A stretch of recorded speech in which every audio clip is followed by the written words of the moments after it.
Hello everyone, আমি নিবেদিতা আর আমার নতুন একটি ভিডিওতে তোমাদের স্বাগত।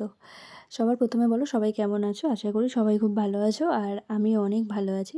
চলো আজকে একটা ভিডিও নিয়ে এসেছি, আজ ড্রাগন ফলের ভিডিও। ড্রাগন ড্রাগন ফলটা হয়েছিল একটা মাসির বাড়িতে, ঠিক আছে?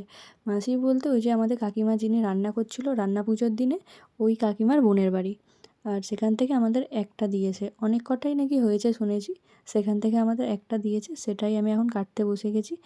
আর দেখো, যখন কাটতে যাচ্ছি না, ফলটা পুরো চেঁচে বেরিয়ে যাচ্ছে, কারণ এটা এভাবে কাটে না। যদিও আমি চাইছিলাম একটু গোটা তুলবো সেই জন্য। আর ফলটা সত্যি অনেক রসালো ছিল, আর পাকাটা তো মানে কি বলবো, হেভি পাকা ছিল, আর খেতেও অনেক টেস্টি ছিল।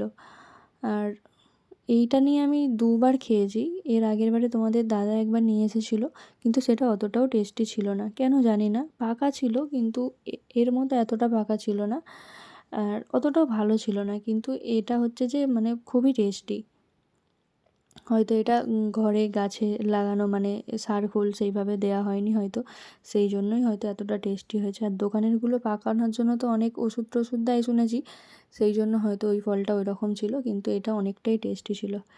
আর তোমরা কমেন্ট করে বলো তোমরা কবার খেয়েছো এই ফলটা।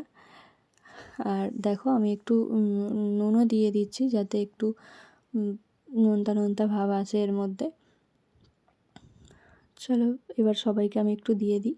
আর দেখো কত সুন্দর লাগছে দেখতে, কালারটা জাস্ট ওয়াও। আর এই যে আমি সবাইকে দিয়ে দিচ্ছি, বাচ্চাগুলো ছিল, ভাই ছিল এখানে, আমাদের অর্ঘ্য ছিল, মানে আমাদের ভাগনা। আর ওর তো কোনো জিনিসই ভালো লাগে না, শুধু এটা বলে নয়। আর আমার লাড্ডুকেও আমি দিয়ে দিয়েছি। চলো আমার ভিডিওটা এই পর্যন্তই, সবাইকে টাটা।